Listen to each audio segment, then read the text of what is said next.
Cannes means a lot to me also on a personal level because of my family history. My grandfather, Erik Løken, made his debut feature, The Hunt, Jakten, and it premiered here in main competition in 1960, together with, you know, Vincent Minnelli and Bergman and Buñuel and Antonioni.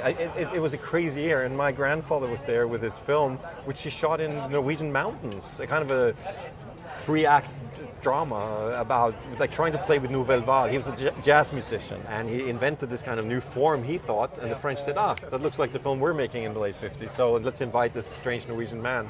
So, you know, that story mattered a lot to me in my family history, you know, when I was a kid. So the only thing he really taught me, when he didn't talk so much about film, but he taught me to jump on skis. And he said, like, as you're going towards the jump, you know, you don't intellectualize. Just like be in your body and jump. And I think that's a good advice for anyone who's making anything creative. So, have you always wanted to make a love story? Or? I think so. It's interesting how love challenges us when it comes to defining ourselves. And I think a lot of the films that I've made up until now deals a lot with sense of identity and loss and who am I and at this stage in life and so forth. And so in this film I wanted to kind of make a story about a young person, Julie. She's about to turn 30, and she's kind of lost in the situation where she doesn't know how to appreciate herself, and she doesn't know how to figure out her love life. And there's a tradition in cinema that's dealing with love as an existential question. If you look back at George Cukor's wonderful films from the 30s and 40s, or Eric Romer, now that we are in France, you know, there's this kind of tradition of using love as a theme for something more than just two people kissing. So I guess on some level that's what we're trying here. I always start, when I write with Eskil Vogt, who I always write these films with, you know, we start talking about people we know, we start talking about themes that we care about, and I think the story here started almost like a two-hander between Axel, who is played by Anders Danielsen Lie, and as we come into the film they meet, they fall in love, and Julie. But after a while we kind of done a bit of that character that he's doing. With her there was something new, and there was something new to explore. So I don't really know. You try to put yourself into the characters you write, you know, and I hope it comes out truthful somehow.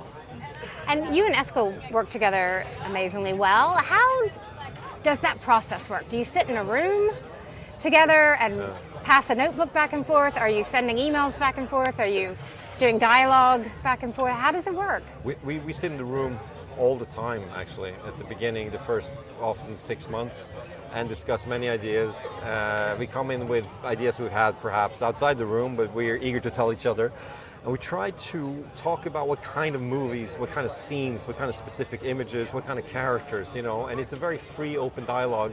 But then after a while, we start structuring the story and the characters, and it kind of falls into place. And at that stage, Eskil starts writing more. He's a much more gifted writer in actual fact than I am, I think. The interesting thing about Renate Reinsve is she's been doing a lot of great theater work, and she's also done smaller parts in movies and TV series, but she hasn't really been given that great lead that I was expecting her to have had many years ago.